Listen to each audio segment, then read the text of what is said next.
Amigos, Serrat, siempre Serrat y buenos tiempos. Dándole los buenos días a ustedes que todos los días, y valga la redundancia, están pendientes de lo que nosotros conversamos acá en Global TV, en su canal 65 en señal abierta, en el 36 de Intercable, también en Matrix, en Multivisión y en una buena cantidad de gente que tiene cómo llegar a su casa televisión por cable.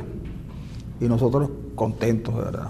Hemos pasado ya unos cuantos años haciendo, pareciera que lo mismo, pero no es así, porque las noticias siguen siendo parte de la vida de la gente, pero también son elaboradas por otros, ¿no? Escritas por otros que saben escribir, ¿no? y que efectivamente... No solamente construyen noticias, construyen realidades. Sí, y entonces, pero fíjate tú, por ejemplo, que la gente cree que fue ficción lo que pasó el domingo. No fue ficción.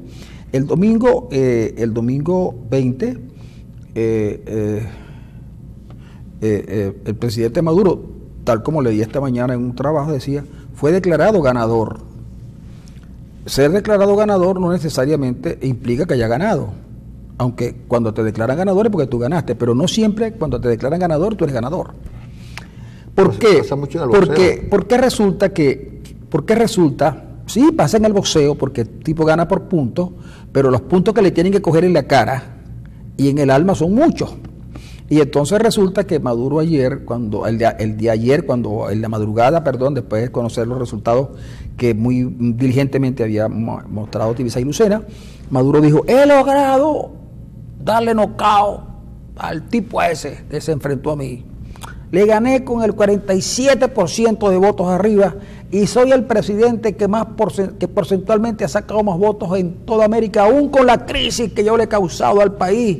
Y Chávez, ese Chávez que con los precios del petróleo altísimos no logró apenas el 56%, y yo, aún con lo que he hecho, tengo el 64%.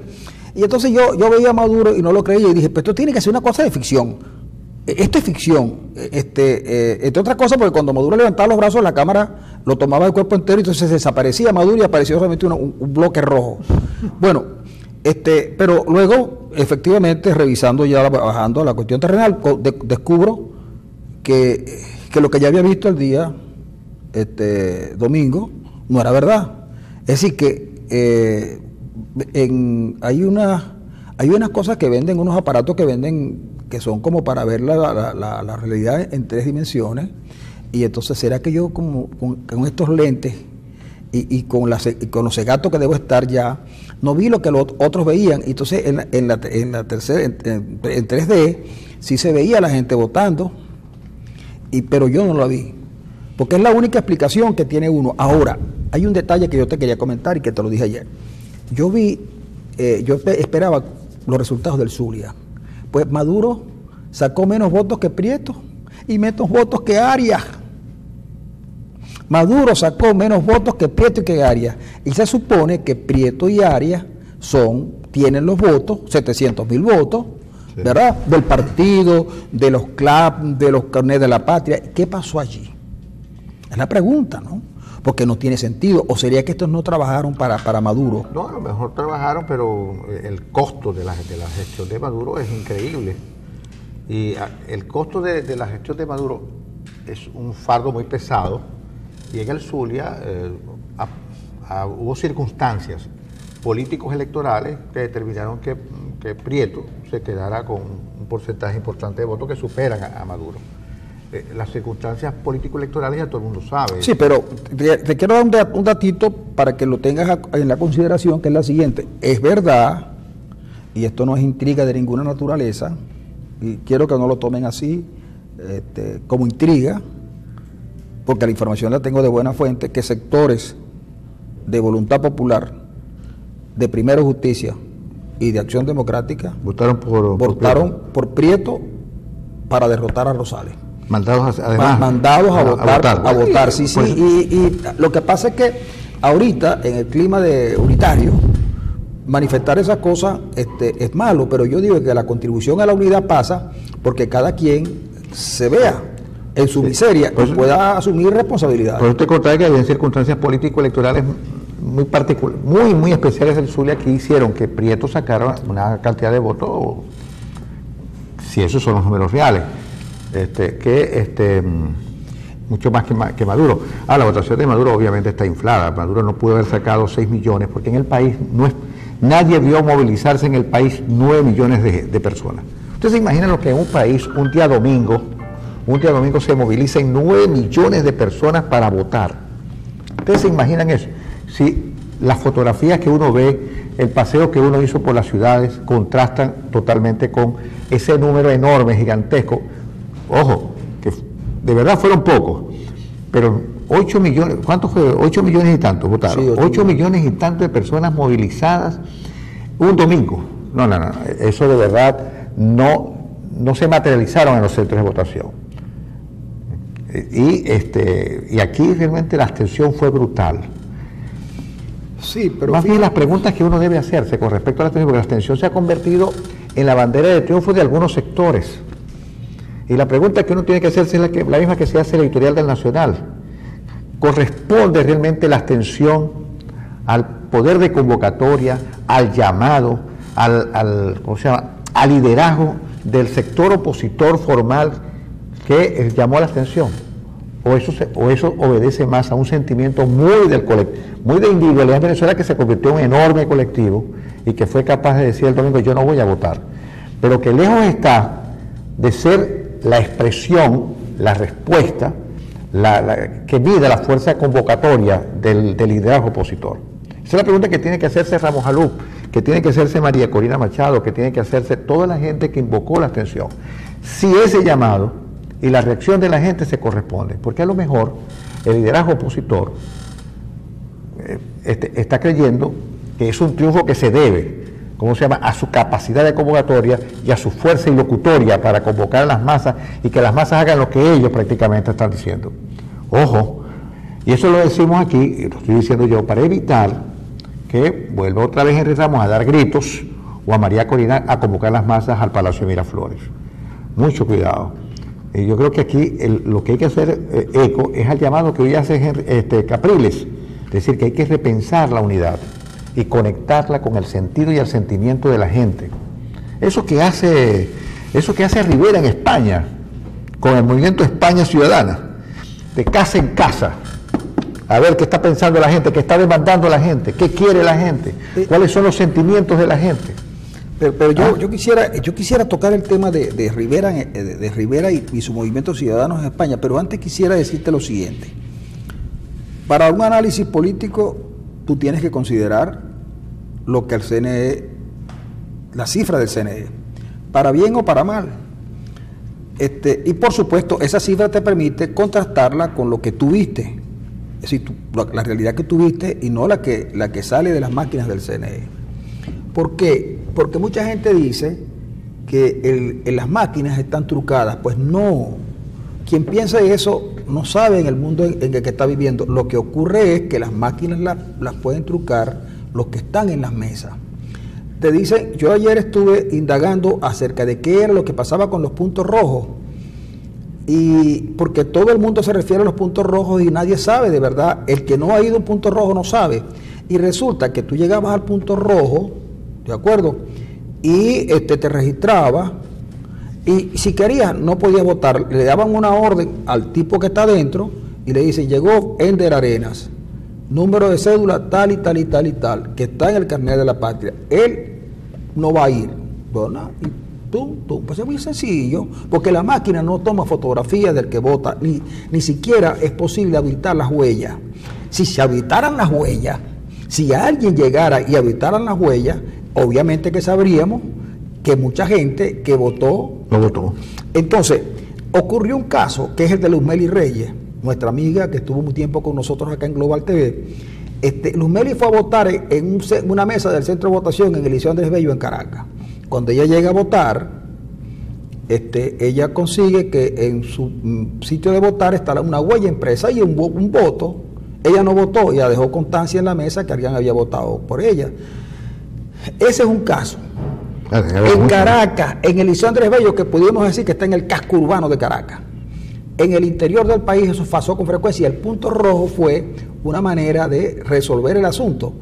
Es decir, no solamente eso ocurrió de que votó gente que no debió votar en el CNE cruzando el padrón electoral con la gente que ha salido, se sabe efectivamente quiénes no están en el país y por el que se podía votar tranquilamente.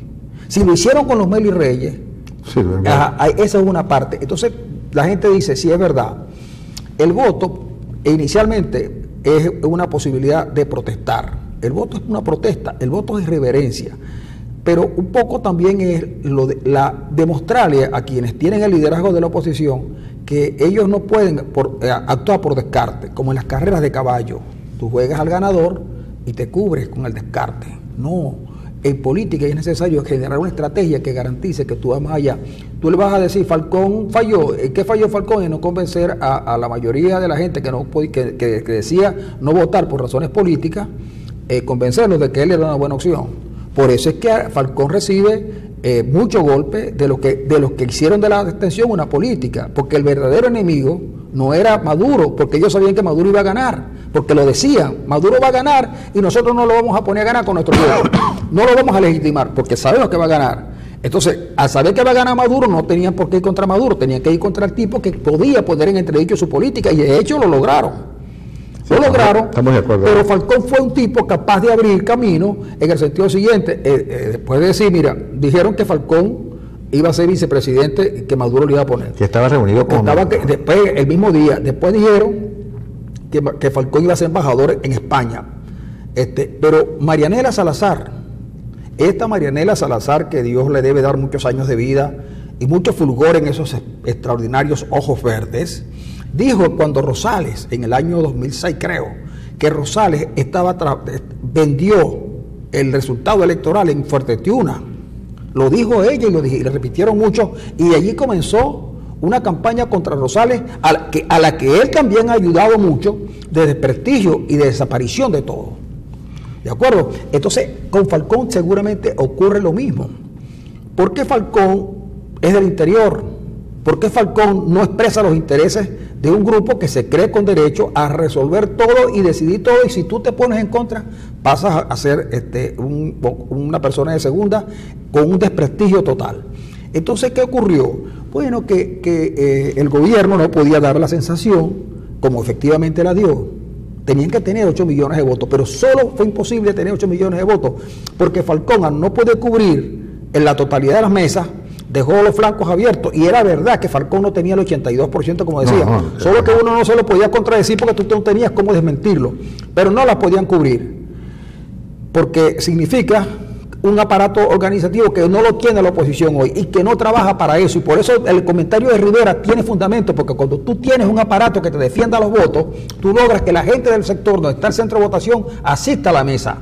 Pero no asisten a la mesa porque no les interesa o porque la oposición, siendo abstencionista, no logró incorporar a la gente a la protesta pública, porque ese día en la calle, está bien que no votara, pero ese día podía en las calles haber alguna señal de protesta que no la hubo. Es decir, hasta ayer en la tarde, al mediodía o en la tarde, fue que Omar Barbosa se dirigió al país, más como un estadista que como un hombre que está metido en una pelea que prácticamente la tienen, están contra las cuerdas. ¿Por qué? No por los votos. Porque con los votos que sacó Maduro, lo más seguro con los votos que sacó, que dice el CNE que sacó Maduro, pierde el CNE, que ya no tiene credibilidad. Aquí la gente, el principal enemigo de las elecciones es el CNE, porque la gente no es que no cree, la gente está persuadida que Maduro no es un buen gobernante, pero está segura que el CNE, está seguro que el CNE no es confiable, y no puede ser confiable.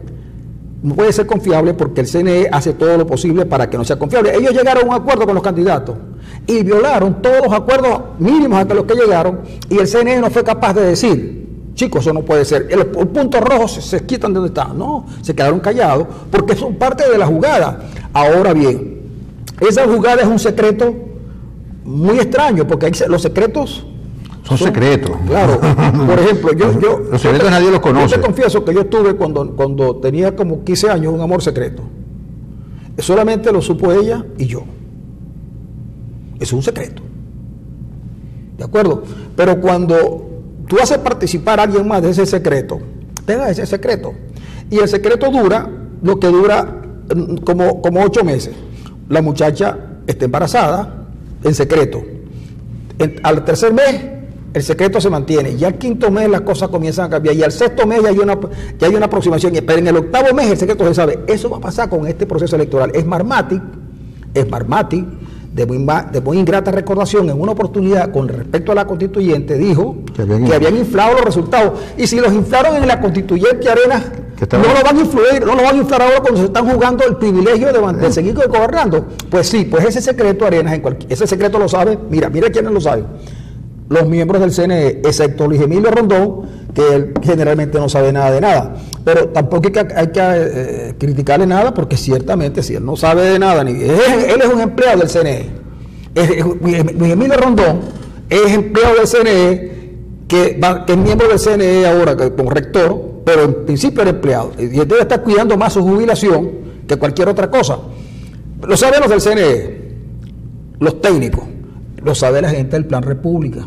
Y lo saben los dirigentes del partido, que ahora van a pedir, ahora tienen que darles, porque si no le dan, lo primero que va a salir no es el Marmatic, la filtración.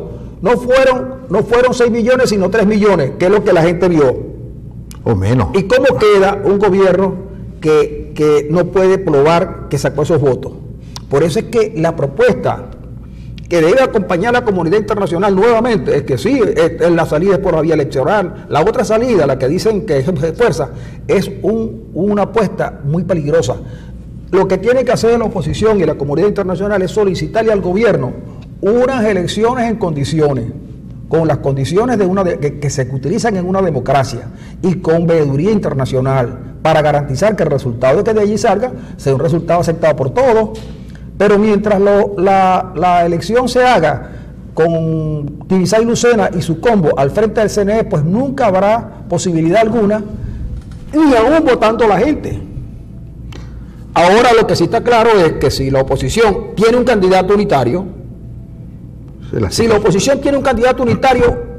le gana esta elección a Maduro, aún con las trampas, aún con los puntos rojos, porque la gente en la calle hubiera sido un factor disuasivo contra los puntos rojos. Y el Plan República y los militares, escépticos, que había muchos, dicen, mira, aquí la cosa cambia, pero cuando vieron que ellos estaban solos en el paquete, nadie los iba a abandonar por ahora. Hay una cosa que dice Falcón que es cierta, es decir, la abstención amplía la posibilidad de meter trampa, de hacer trampa. Pero yo creo que esta fue una elección realmente fraudulenta, nadie vio movilizarse 8 millones y medio de personas en la calle. Es una cosa de bulto, que se nota inmediatamente. ¿Tú te acuerdas cuando el referéndum del 2016, creo que fue, cuando se convocó la firma y la cosa, se veía la movilidad, las colas y qué sé yo, ¿no? Porque y no se movieron 9 millones, se movieron 2 millones de personas. Bueno, se ve la gente en la calle. Esto es una elección donde estuvo ausente la gente. El actor principal de la gente. Que es el elector. Claro. Entonces, obviamente, Jorge Rodríguez dijo ayer que el chavismo había recuperado la mayoría. No recuperó ninguna mayoría, porque obviamente es obvio que es una minoría que tiene la virtud, que es la única virtud que tiene, es que hace pasar su norma minoritaria como si fuese mayoría. Yo no le atribuiría eso, no es una virtud. Tiene las posibilidades lo que no es una virtud, tiene la posibilidad de decir que lo blanco es negro, porque si el gobierno, mira, pon cuidado, si el gobierno no tuviera el apoyo decidido de los altos mandos militares, si el gobierno no tuviera el control de los recursos del país sin control ninguno, porque el TCJ es parte del gobierno, y la Contraloría es parte del gobierno y la Fiscalía es parte del gobierno, manejan los recursos del Estado a su saber y entender. Si no tener eso, y además el día de las elecciones ni siquiera guardan la forma, entonces con eso, Arena, si no ganan, es más, el aparato del PRI en México, que dijo Vargas Llosa en un momento de lucidez que era la dictadura perfecta, nunca abusó del poder como se abusa en Venezuela, porque estuve viendo un trabajo de Jorge Castañeda, justamente antes del triunfo de Fox, donde él fue incluso canciller, donde demuestra que todas las trapacerías que hacía el PRI, y comparada con lo que yo pude determinar el día de las elecciones y antes de las elecciones, porque el ventajismo no se expresa el día de las elecciones, sino antes de las elecciones, descubro, no, pero es que el PRI es un niño de pecho, y que no, señor, el PRI necesita ahora la asesoría de los venezolanos para poder ganar. Pero de entrada, siempre te lo dije, algo que se me criticó mucho en cierto sentido, es decir, que un gobierno es una dictadura no porque los militares gobiernan, sino porque tiene aparatos autoritarios de poder que cambian los resultados electorales, los resultados que la gente se da. Este es el caso venezolano. No es que esto sea una democracia no liberal, es decir, gente que llega al poder por la vía de las elecciones, pero que luego desconoce prácticamente la Constitución y las leyes sobre las que está montado. Esto no es una democracia de ese tipo porque no hay, por las cosas que nosotros observamos. Este gobierno es autoritario y es profundamente autoritario porque cuenta con esos tres poderes que son capaces y tienen la capacidad de cambiar los resultados electorales. Hasta ahora, esa es la definición que yo creo que es más exacta de la naturaleza y la conducción de este gobierno. Ahora, lo que te digo es que es capaz de pasar prácticamente sus normas minoritarias como si fueran mayorías porque cuenta precisamente con esos aparatos. Es que yo no te niego que no sea cierto. Lo que te digo es que yo no lo considero eso una virtud, es lo único que te está. Exacto, sí. Exacto, y tú ves la gente. Mira, pero además reitero, otra vez interrumpí porque Mario no me deja vivir.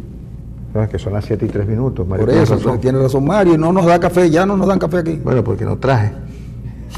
Porque el café lo traemos nosotros.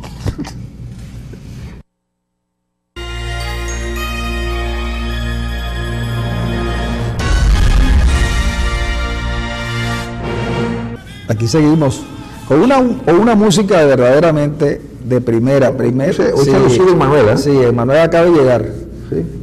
Pero él siempre deja todo montado para el día de hoy, sí, para el día siguiente. Pero te voy a leer un poco lo de Arias Cárdenas, no porque Arias importe mucho en estos tiempos, porque Arias ciertamente está de capa caída. Arias no es, digamos, una figura Arias no es la referencia de nada. No es referencia de nadie. Arias Cárdenas es uno más una estrella que ya no brilla, entre otras cosas porque sus propios compañeros de armas desconfían de su conducta. Pero mira lo que dice Arias. Feliz lunes, es un día para dar gracias a quienes colocaron su grano de arena para esta victoria de nuestro pueblo. Gracias. Y entonces dice, hoy ejercemos nuestro derecho al voto porque creemos en esta tierra, en la familia, nuestros hijos y nietos. Es por ello que vamos a trabajar muy duro para superar las dificultades. Este es un derecho que nos da la patria, un derecho a expresarnos en paz y tranquilidad, para seguir construyendo la patria. Somos un pueblo de paz y la expresión más grande de quererla es el ejercicio del sufragio. Que este voto derrote las intenciones de intervención y a quienes recorren el mundo para solicitarla. Ante eso, nuestro pueblo tiene en sus manos un arma contundente, como es salir a votar. Y yo te pregunto lo siguiente, chico, tuvo Maduro que perder las elecciones en el Zulia con Arias y con Prieto. Sí, porque sacó menos votos que ellos. Sí, sacó menos votos que ellos. ¿Cómo le explica a Arias, por ejemplo, que ya sabemos que a Arias no le gustaba la candidatura de Prieto y algunos de los más cercanos a Arias, incluso se abstuvieron en la votación para elegir a Omar Prieto, y que intentó generarle inconveniente al propio gobernador, cuando el gobernador dice una cuestión, tenga o no tenga razón, o tenga razón Arias, él siempre sale a enfrentar al gobernador, y habla del voto. Entonces yo digo, Arias tardó 5 años, porque además tuvo 4 años legales y 1 año ilegal, y en 5 años no pudo terminar la Lara Zulia, ni pudo terminar nada, y no luchó por los intereses del Zulia. Ahora en Corpo Zulia, él desde Corpo Zulia, seguramente que más le va a meter más dinero al limón, porque él, de verdad que le gusta mucho el limón. Pero yo digo, ¿cómo es posible que Arias diga, con un 72% de abstención, que yo creo que fue un poco más, y aún con Maduro perdiendo en el Zulia? Eso no había pasado nunca. No, yo creo que Arias, incluso cuando Rosales ganaba aquí, Chávez ganaba la región. Chávez ganaba, sí, y entonces, pero Arias no es capaz de decir que probablemente él y otros más se abstuvieron. Y esta es la actitud del que se abstuvo, del que no votó por el gobierno, porque por Sotoboche se sabe que él trata de alguna manera, con algunos sectores, de distanciarse del gobierno y de Maduro, del que dice que es un gobierno malo.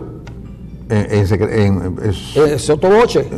No, fíjate, lo que pasa es que yo creo que uno de los personajes más increíbles que ha pasado por la historia política venezolana es Arias, porque Arias no se conoce a sí mismo. Arias da una declaración y él se mira al espejo y dice, ¿seré yo el que está diciendo esto? Porque Arias dice una cosa y se desmiente enseguida, bien sea por omisión o bien sea en términos reales, bueno. Y siempre ha sido así con él. Yo creo que él es un mentiroso compulsivo con cara de que estoy diciendo la verdad. Eso sí es una virtud. Es decir, ser un embustero, pero que la gente crea que es, como él fue seminarista, la gente cree que todos los seminaristas son gente que están apegados a la verdad. Y no es el caso de Arias. Y Arias, además, uno sabe realmente la capacidad de alguien cuando está en el puesto de mando. Fíjate, Bielma Mora siempre fue asumido como un excelente gerente, basta que lo pusieran en una gobernación en el Táchira para que la pusiera. Lo mismo pasó con Arias. El 4 de febrero del 92, Arias aparecía como el intelectual del movimiento bolivariano, en el 92. Bueno, resultó que no era verdad, que el gran ejecutor de todo ese proceso, el gran artífice de ese proceso era Chávez, porque él era un personaje de segunda, tal como quedó demostrado a lo largo desde el 92 hasta el día de hoy. Yo Arias ni siquiera lo leo, de verdad, no me molesto en leerlo, porque él me está diciendo una cosa y yo, por mis adentros, estoy diciendo, me está cobiando. Tiene esa virtud, realmente es una verdadera virtud que tiene Arias. Es decir, decir mentiras y que la gente piense que está diciendo verdad. Yo no lo leo, no me molesto en leerlo, no me molesto en escucharlo, porque después de su gobierno quedó demostrado que realmente es ineficiente, ineficaz, inefectivo, con una dosis además, a lo mejor no él, pero sí permitió el juego de la corrupción dentro de su entorno, ¿no? Y bueno, y además, Sotoboche también, tanto Prieto como Casanova, los responsabilizan de la gran crisis energética que vive el Zulia. Arias Cárdenas, claro. Pero fíjate lo siguiente, esto es una cosa que yo no entiendo. Maduro saca 500 y tantos mil votos de acá, pero los parlamentarios sacan 660.000. Y entonces cuando yo fui a votar, no me lo contaron, yo fui a votar y voté por Henry Falcón. Y yo fui a votar, yo quería solamente votar por la opción presidente y no me dejaban votar. Entonces me tuvieron que decir los de la mesa, usted tiene que marcar desde el voto indígena y los parlamentarios, porque si no, no le va a salir la opción votar.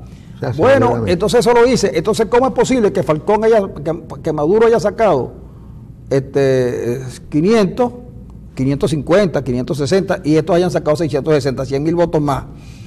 Es que yo creo que el modelo para adjudicar que tiene el CNE se le escaparon a unos detallitos. Por eso es que digo yo que las cosas podían haber tardado un tiempito más arreglando eso, porque la gente no va a creer. Yo creo que se apresuraron, ¿eh? Claro, como van a sacar más votos los parlamentarios regionales que el presidente de la República. Eso no puede ser. Una pregunta para la comunidad del Zulia que eligió a sus parlamentarios. Escríbanos aquí, ¿a quién conoce usted de los parlamentarios? Que lo conoce, sabe que está unido a su comunidad y todo lo demás. No es verdad. Además de eso, mira, al presidente Maduro sacó una elección que le ganó a Capriles 7.800.000 votos. Una cantidad grandísima. Bueno, nada más, tomando en cuenta los números del CNE, pues no pudieron realmente, porque la abstención fue brutal y todo el mundo vio que no se movieron 9 millones de personas, le pusieron 6 millones de votos, nada más perdió 1.800.000 votos de una elección a otra en 4 años. Porque el CNE no pudo arreglar ese problema, no lo pudo arreglar, porque Tibisay y Lucena dijo de entrada que nada más habían votado 8 personas y tuvieron que cuadrar allí 8 millones, entonces tuvieron que arreglar la cuestión. Probablemente quienes hayan quitado votos son a Bertucci y a por cierto que ya Bertucci reconoció la victoria de Maduro. Pero es que no quedaba de otra, pero el argumento que él da es que él perdió, él sabía. A él le dijeron un día, pero tú no vas a ganar. No, si yo estoy ganando. Pero mire, ¿por qué no haces una alianza con Falcón para que enfrente? No, es que yo estoy ganando, que Falcón se retire. Pues yo tengo lo que puso Bertucci de manifiesto es que los evangélicos en Venezuela son muy poquitos o no votaron por él. Bueno, ORA y la Federación Venezolana de Inglesas de Pero él Iglesia decía, Evangélica no lo apoyaron. yo lo oí decir que él tenía unos votos que no se los podía transferir a nadie porque eran votos de la fe, de la religión. Y resulta que llegó a sacar como 900.000 votos. Si saca 900.000 votos, es que es poquito comparado con los 20 millones. Con los 20 millones, pero además no solamente es poquito con eso, sino que los propios feligreses no apostaron por él. Entonces, pero todo fue entonces, ahora, él reconoce, no porque no haya habido, pero él lo que quiere decir es que él perdió sin trampa, porque él exactamente, si le hacen o no le hacen trampa, de todas maneras iba a perder. Igual que Falcón. Falcón no movió y no podía hacerlo en 20 días. Falcón, en todo caso, fue un voto protesta, un voto irreverente contra unos tipos que no fueron capaces de ponerse de acuerdo y poner un solo candidato, un candidato unitario como tenía que ser. No, esos tipos pedían primaria y cuando aquí se habló de Lorenzo Mendoza, mucha gente tenía esperanzas que por lo menos se unieran al torno a Mendoza, pero tienes tú las declaraciones de Capriles, que afortunadamente ha variado su posición, y la posición de Henry Ramos cuando hablaban de Lorenzo Mendoza. Hay que hacer primaria. Él no ha venido a la mesa. Porque porque Henry Ramos creyó, de verdad, en un momento que él podía, e hizo su jugada. Sabía que AD tenía una alianza con Voluntad Popular y que tenía una alianza con el Nuevo Tiempo, para más o menos. Lo que pasa es que Voluntad Popular es peor que la Unidad, porque ahí hay como 30 dirigentes que son los dueños del partido y el jefe del partido no habla. Y cuando habla, se supone que habla a través de su mujer y su mujer lo que hace es meter la pata de cada rato. Y esto no lo estoy diciendo hoy, lo vengo diciendo desde hace mucho tiempo. Que lo peor que le ha pasado a Leopoldo López es que él no tiene un vocero autorizado, porque quien más habla, y debe hablar su nombre porque está todos los días con él, y debe conversar con él es su esposa, y su esposa no hace. Cada vez que esa señora tiene que decir, incluso mira, la vez que la detienen a ella o a no sé quién con los 200 millones de bolívares, la explicación que dio era tan poco creíble, sí, que ella ni siquiera sabe que del propio banco le informaron a la policía que se llevaba se los quitaron, y ella dijo que era para pagar el seguro, porque en la clínica donde estaba su abuelita no aceptaba transferencia. Ah, chico, por favor. No, es que entonces Leopoldo López, callado. Sé que lo tiene muy amenazado. Bueno, pero está bien, pero callado al fin y al cabo. Borges fuera del país, Guanipa fuera del país. Los otros de Voluntad Popular, todos fuera, ahora constituyeron la Voluntad Popular fuera. Y muchos dirigentes, ayer me contaban que un dirigente de Voluntad Popular muy conocido en el Zulia vive en un barrio exclusivo de Madrid. Me lo contaba alguien muy cercano a su entorno. Y entonces uno dice, la gente que no es tonta, nosotros dos que, claro, yo sobre todo, que soy muy tonto, no, yo no soy tonto, lo que no estoy es dentro de la pomada. No, yo soy tonto y además tengo una cara que me acompaña. Yo sí creo en ello, pero cuando te dicen esas cosas, yo digo, pero ¿cómo es posible? Y yo solamente digo eso, pero ¿cómo es posible? Y me voy a comer panela. ¿Y por qué panela? Bueno, chicos, porque a mí me decían que la panela ayudaba, pues la panela tiene antioxidantes. Ah, ya. Y entonces yo, cuando me dicen una cosa, me oxido, y como ahora estoy en dique seco, sí, estoy oxidado por estar en dique seco. Pero bueno, y les digo, la cosa está tan fregada en Venezuela, fregada con J además, que Trump se autoeligió como el guardián de los dineros de los venezolanos. Así que no hay posibilidad de hacer ninguna negociación con ningún ciudadano ni con una empresa norteamericana, porque eso puede permitir y puede producir ventas, negociaciones, y que la élite que gobierna, según Trump, se quede con el dinero de los venezolanos. Así que él es el protector de los dineros de los venezolanos. Imagínate cómo está la cosa en Venezuela. Y cosas que pasan en el país. Ayer se fugó un tipo de una cárcel del sur de la Guadina Común. Pidió una pizza. ¿Del sur? En el sur del lago. Estaba preso. Estaba preso. Y pidió una pizza. Se la llevaron y se fue en el taxi que le llevó la pizza. Precisamente porque ese señor pidió la pizza, porque el gobierno no es capaz de darle la comida, y ni a él ni a los policías. Sí. Entonces él pedía la pizza, lo había pedido varias veces, y entonces llegaba la pizza, y entonces repartía con los policías, y los policías gozando, ya eran amigos, pues. Ya. Entonces un día le dije, ya voy a la esquina a buscar la gaseosa y no ha venido, no ha regresado. Se metió en el taxi que llevó la pizza y se fue. Pero adivina quién también se fue. el policía que le abrió el portón. Se fue también. Son cosas que pasan aquí nada más. Es decir, el preso pide la pizza. Vaya usted a saber, mira, son cosas que pasan aquí en el Zulia y en Venezuela en general. El caso es que yo creo que en esta cuestión Capriles tiene mucha razón. Yo creo que hay que repensar la unidad. Este es un momento crucial. Si la oposición no se repiensa a partir de este momento muy especial de la política venezolana, vamos a pasar momentos muy amargos, porque este gobierno no va a cambiar absolutamente nada, porque este gobierno está atado a un cepo casi desgraciado, que es un cepo ideológico, y no va a cambiar ni un ápice del bendito plan de la patria, del proyecto que originalmente creó Chávez y que Maduro lo ha ido perfeccionando para mal. Es decir, si la unidad no se repiensa en los términos en que debe repensarse, es decir, un candidato único, llegar a un acuerdo mínimo en torno a normas y procedimientos de funcionamiento de esa unidad, de verdad de rebelarse, de hacer política y de hacer política con abajo. Esa cosa que dice Rojas siempre, que no hay política abajo y que por eso es que los testigos se van a las 2 de la tarde, se van a almorzar y no regresan más a los centros de votación y dejan eso votado y entonces allí se hace miles y una tracalerías. Bueno, hay que trabajar abajo, hay que trabajar con la familia, que es la familia es lo más golpeado en el país. Es decir, familias, el núcleo familiar está totalmente liquidado, está totalmente roto.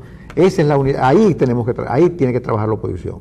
Construir una unidad desde abajo. Cuando yo te decía lo de España y lo de Macron, es porque ellos se dieron cuenta de que la única manera de levantar la cabeza políticamente es trabajar en la sociedad civil. Allí, en el corazón de la sociedad civil, es decir, en el corazón de la familia venezolana, que es la que está sufriendo los rigores de la crisis. Una familia de 4 o 5 personas no tiene cómo mantenerse con el salario mínimo. Necesitan 23 salarios mínimos para poder más o menos subsistir. Entonces hay que ir allí, abajo, a la familia venezolana. Y además, Arena, yo creo que debemos devolverle a los venezolanos la posibilidad de guisar.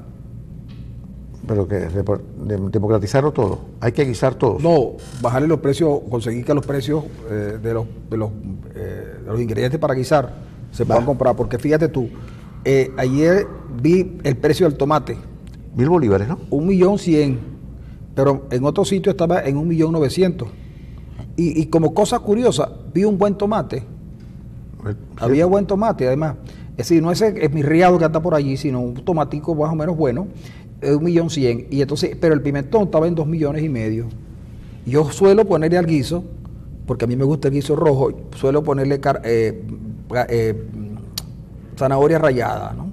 ¿Te queda dulce? Sí, para darle un toquecito, porque además el betacaroteno de la zanahoria permite que se ponga un poco más roja. Y es bueno para la próstata. Es bueno, sí, para la próstata sí es bueno.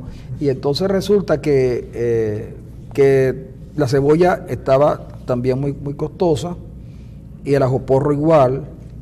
Y entonces dije yo, y a uno no podrá guisar, porque ya, y yo le dije, no hay pimentones rojos, y me dijeron, rojos, muchachos, y que un pimentón rojo aquí lo llaman enchufado, porque es carísimo.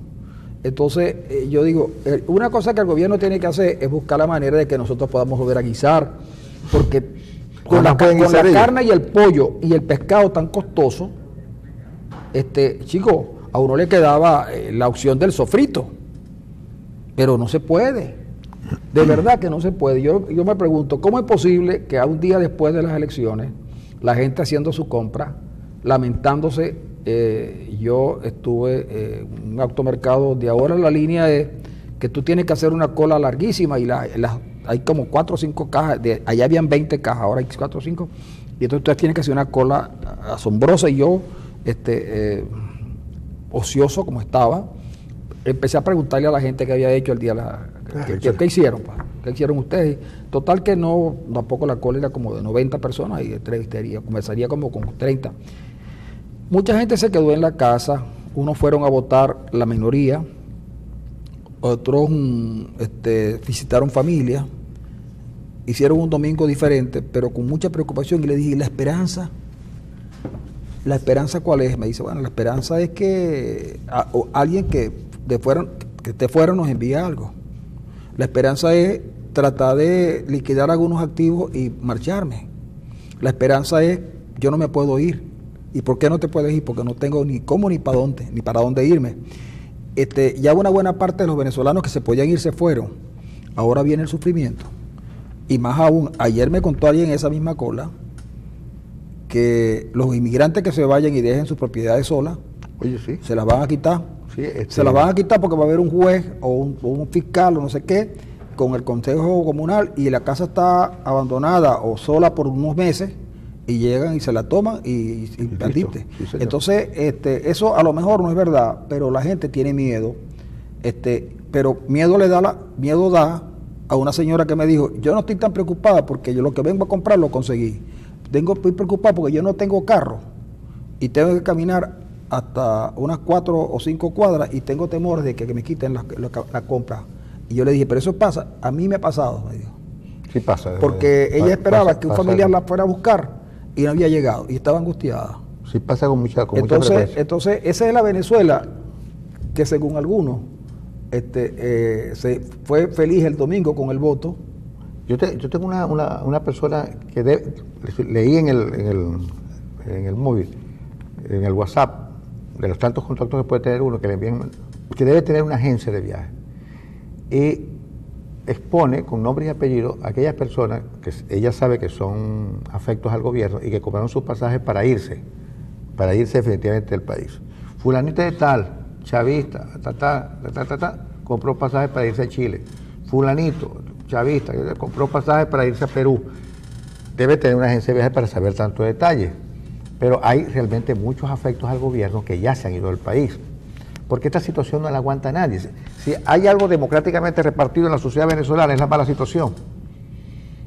Es decir, la hiperinflación no es que ataca a la oposición, nos ataca a todos por igual. La inseguridad nos ataca a todos por igual. La escasez nos ataca a todos por igual. Igualmente, es decir, la situación del país la mala situación está repartida democráticamente. No es que nada más afecta a los opositores, nos afecta a todos. Por eso es que mucha gente creyó en el voto oculto. Es decir, quizás a última hora, a mí me escribió un doctor muy amigo de ambos, dice, yo creo que la situación del país está tan grave que la gente va a salir después del mediodía a votar masivamente.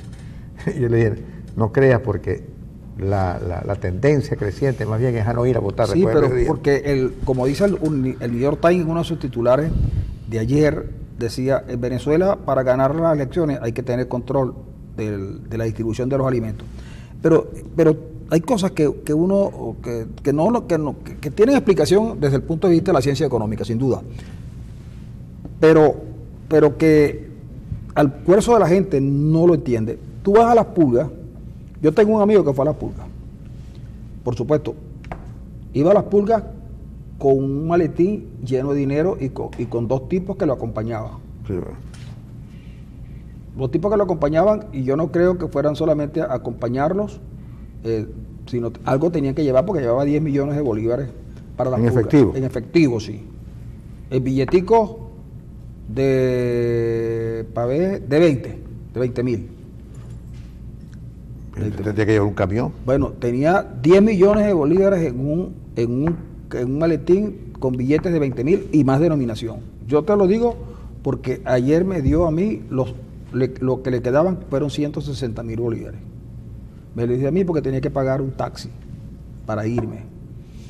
¿Ok? Y el taxi me cobró 160.000 bolívares para llevarme para 10 kilómetros. 20 kilómetros. 20 no. De donde yo estaba a mi casa. Y me pagó el taxi. Y le dijo al taxista, llévelo pues. ¿Cuánto digo? No. El tipo pidió 150, dijo no, 120. Es lo que tengo y lo cogió rapidísimo. ¿Bien efectivo? No, gracias. Salvación, dijo el hombre. Sí, un destartalado Dodge Star, de los que regaló Carlos Andrés Pérez. En el 73. Sí. Por cierto, que cuando me salí del carro, la chaqueta que cargaba se me rompió porque uno de los resortes se metió en la parte de y yo le hice, y me dijo, ay, dañaste la chaqueta. Pero no creas que te la voy a pagar, pero mi mujer está ganándose un dinerito surciendo chaqueta. Yo creo que la rompe para después llevarle la cuestión. Le dije, se la di a la mujer, se la di, llévasela y cuando la tenga lista me la trae. Pero mira que son 500 en efectivo. ¿Sí? Le dije, bueno, cuando los tengan me llama. Entonces resulta que él compró, mira, compró arroz de una marca conocida en 200 o en 250 creo. Harina de maíz precocida en 200. Compró carne allá en la carnicería de Las Pulgas y compró un montón de cuestiones. En los huevos compró 3 cartones de huevos por 1.200, 1.200.000. ¿Qué me dice? Bueno, él me cuenta que la gente en Las Pulgas, yo no he ido, la gente anda con aquel montón de billetes, ¿no? Todo el mundo tiene contadoras de billetes y hay mujeres que trabajan, el que no tiene contador tiene mujeres contratadas para contar billetes. Y yo le digo, esos billetes de Las Pulgas no regresan al torrente, no van a la banca, no regresan a la banca, no los depositan. No, hay una banca paralela. No, pero ese dinero que los tipos, que todos los días la gente busca efectivo, ¿no es verdad? Para comprar allá y compra a menos precio. Compra el cartón de huevo está en 1.800.000. Afuera, pero tú lo consigues allá en 400. Sí. Entonces mucha gente tiene que ir a Las Pulgas para ver cómo hace, pero cómo consigues el efectivo. A 250%. Ajá, entonces resulta que yo lo que le preguntaba, y no me dijo, no, yo no preguntaba nada, pues yo andaba haciendo unas compras, me hubieras acompañado, y le dije, pero es que no sabía que ibas a estar allí, eso fue el viernes. Y entonces, lo que yo estoy seguro es que la cantidad de dinero que él vio allí, abierto, que no había inconveniente, que todo el mundo sabía que tenían las cajas, el dinero lo tienen en unas cajas de cartón. Y después vienen a contar, los que tienen contadores, son unas mujeres. Y yo digo, ese dinero que se transan los bienes en Las Pulgas, no regresa al torrente financiero, sino que sale ahora. Yo digo, ¿para dónde se va? Bueno, para venderlo a quien necesita efectivo. Bueno, ya no se trata solamente del mercado negro de dólares. No. Se trata del mercado negro de dinero venezolano. Y el billete de 100 está vivito y coleando, pero la gente te lo recibe. Si tú entregas, por ejemplo, para recibirte billetes de 100, uno no te reciben, pero si tú llevas 2 o 3 millones de bolívares en billetes de 100, sí te lo reciben. Sí. El problema es que mucho de ese dinero va a dar justamente a la frontera, porque te pagan a 400% el billete de 100.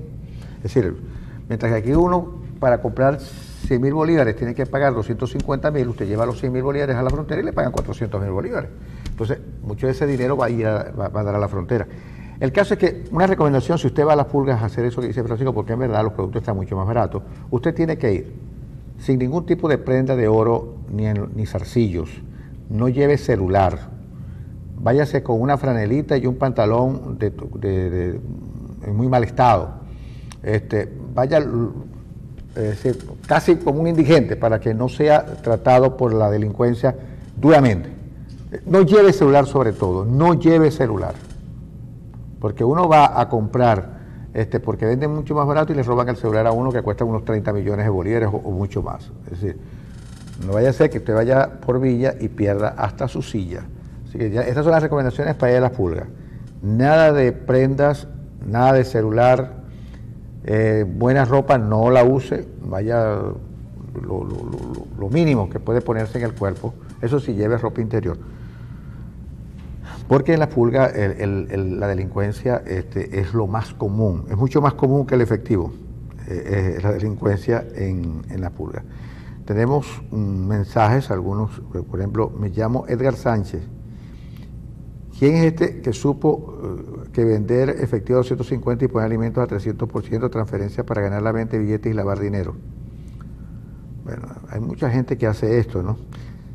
Dice, si no creéis que te pueden quitar la casa, pregunta por los lados de la Coromoto. ¿Cuántos townhouse hizo Omar con el síndico de San Francisco en terrenos y casas expropiadas? Bueno, pero eso la gente de San Francisco lo sabía. Hicieron las casas, están los townhouse. Ahora, lo que yo digo es, hubo la denuncia correspondiente, porque al final de lo que estamos hablando es que hay una posibilidad real. Sí, por decreto inclusive. Claro, de que eso se pase. Vamos a la pausa.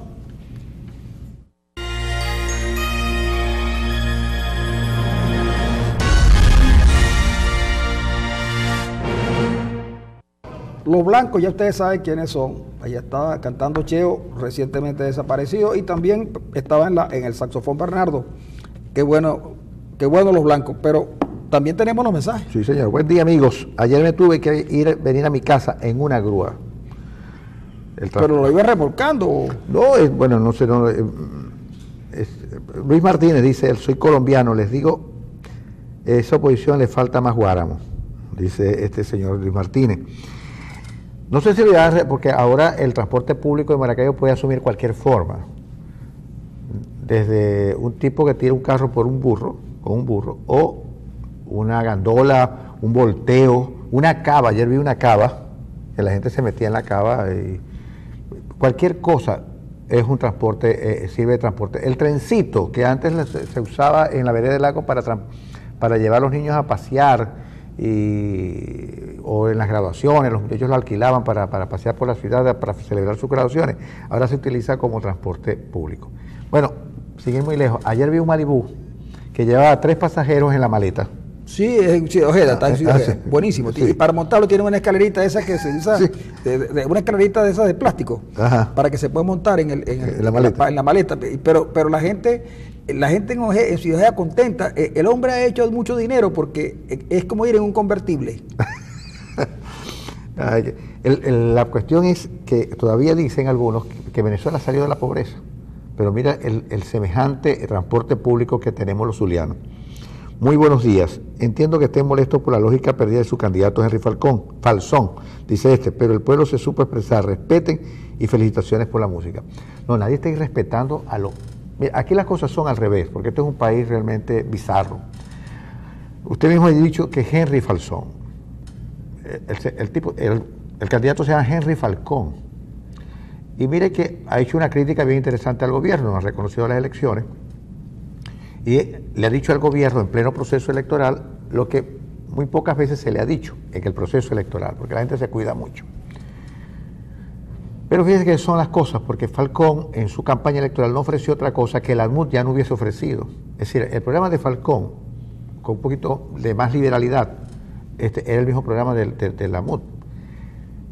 Pero la gente sacó a relucir las condiciones electorales, pero cuando Lorenzo Mendoza emergió como eventual candidato, nadie pensó en las condiciones electorales.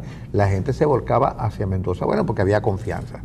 Y yo creo que aquí el respeto tiene que ser mutuo. Por eso es que lo que dice Capriles hoy tiene mucha razón. Hay que repensar la unidad.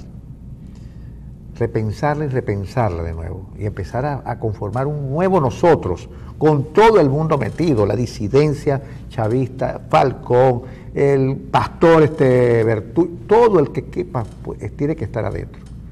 ¿Por qué? Porque lo que está en juego es el futuro del país.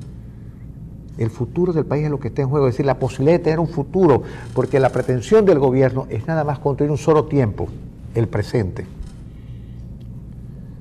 Entonces, ese es el gran problema, señor Luis Sánchez. El trencito corre, si viera los carrazos que llegan a las pulgas, lo que dice Roja es muy cierto, cajas de cartón repletas de billetes y sacos. Cintia de Paredes dice ella, buenos días, si vieras los carrazos que... bueno, el trencito cobra 10.000 por casa en Los Olivos. El trencito, bueno, yo no sabía que...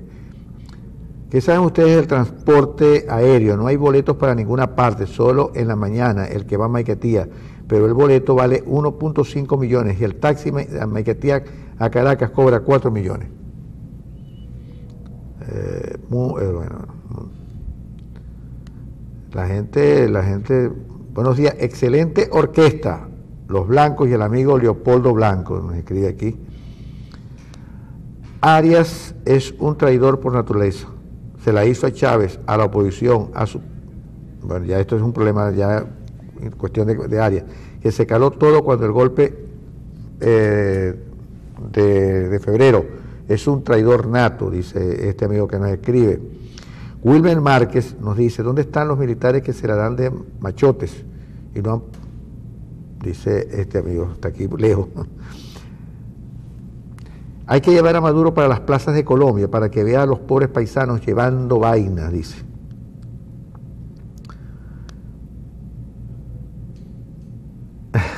Buenos días, Arena. Hoy te pusiste gelatina, muy bonito. No me puse gelatina, pero... Aquí en Perijá no se oye mucho, dice. Hay bajo volumen. Buen día. A ver. A la sombra de la ignorancia trabaja el crimen, dice Simón Bolívar. Este pensamiento le queda como anillo al dedo a tanto ignorante, atenido y aragán venezolano. En Machiques nos está matando el hambre, la basura y los malandros. Hoy Juan José. ¿De cuánto será el aumento salarial hoy? Nos escribe William Hoyter. ¿De cuánto será el aumento salarial ahora? O sea, hay una cosa que el gobierno no ha podido atender, y no ha atendido, y probablemente tampoco atenderá, a lo mejor no porque no quiera. La hiperinflación nos daña a todos. Es que no hay en el gabinete económico del presidente Maduro, no hay nadie que sepa economía, que esa es otra cosa.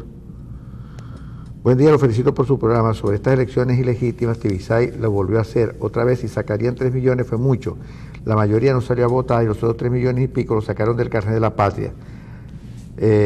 Hubo jóvenes de 15 años sin estar inscritos en el CNE que votaron. Pero fíjate tú lo siguiente, un poco para volver a lo que señala a Margarita López Maya. Dice, a Maduro solo le quedan 2 cosas: negociar o irse, pero no le quedan 2, le queda una sola.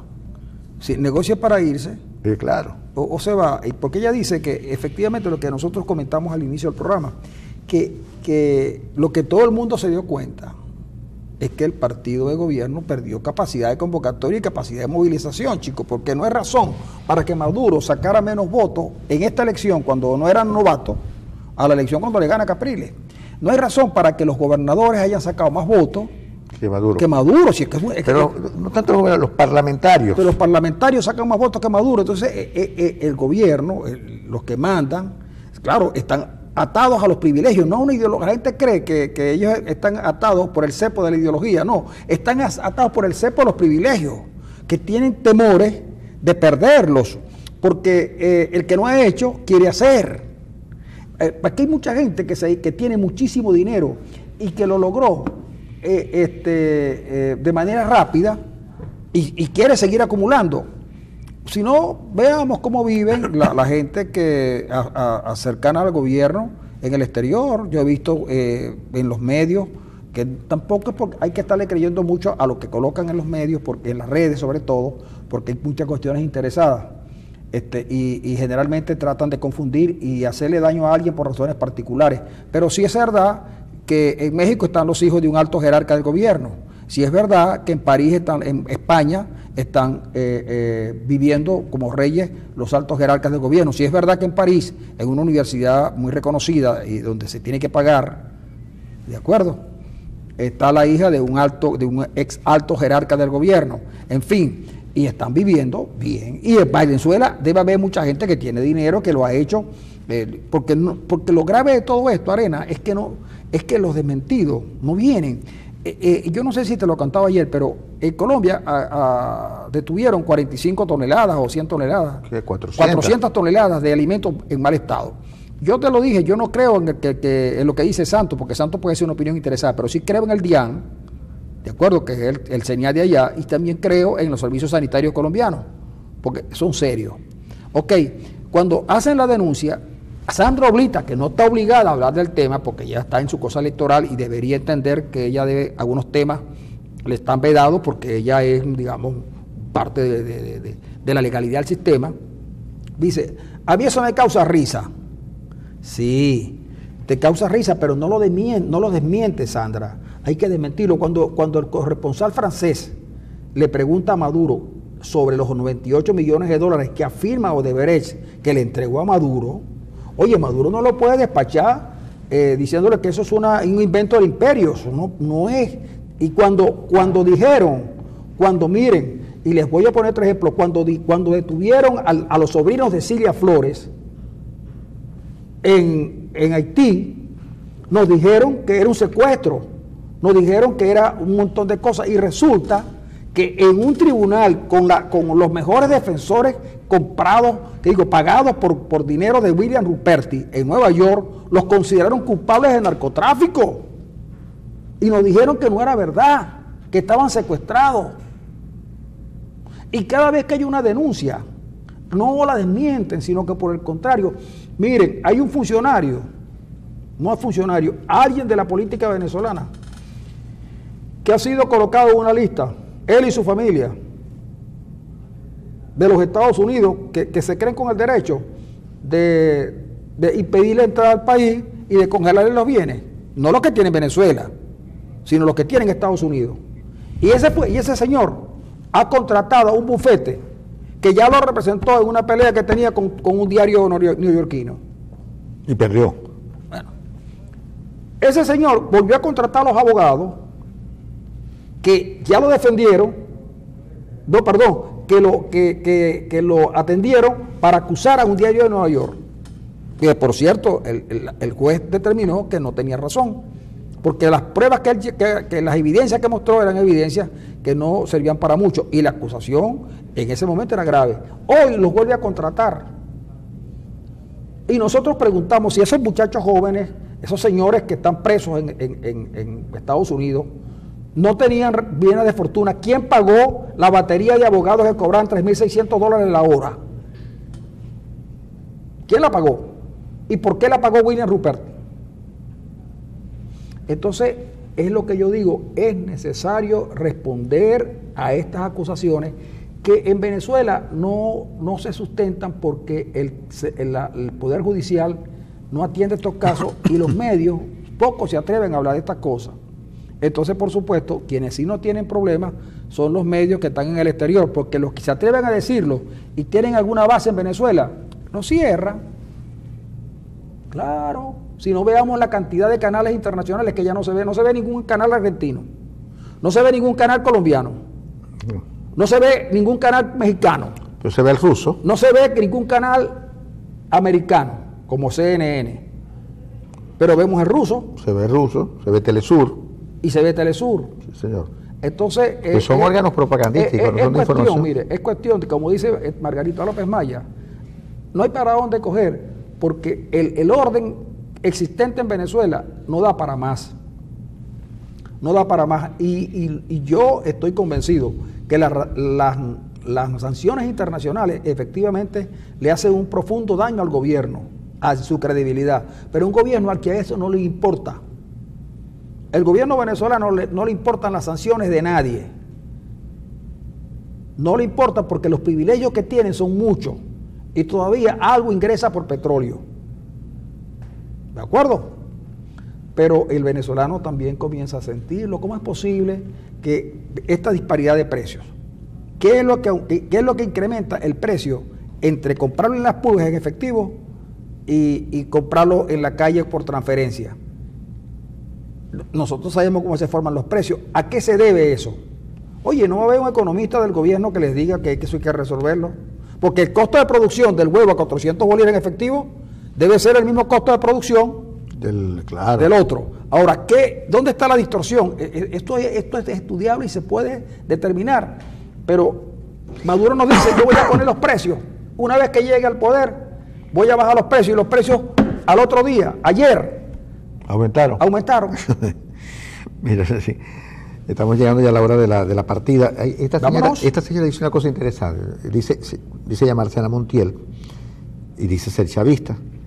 Pero dice una cosa interesante, porque ella más o menos deja de entrever de que la oposición tenía los votos para ganar las elecciones. Porque entre Falcón y Bertucci sacaron 3 millones que iban solos. Dice ella, imagínense si la oposición hubiese ido a votar. Dice ella, obviamente la oposición tenía los votos para ganar elecciones, pero no fueron. Es lo que termina concluyendo la señora Montiel. Bueno, amigos, nos vamos con este último comentario porque tenemos que ir a la radio la 94.7. Mañana regresamos con ustedes, mañana miércoles. Y el jueves también vamos a estar con ustedes. Sí, el jueves vamos a estar, sí. Mira, desmantelaron el Belisario Aponte, dice se llevaron todo para San Francisco. Bueno, está bien, porque San Francisco es que está la nueva capital del estado.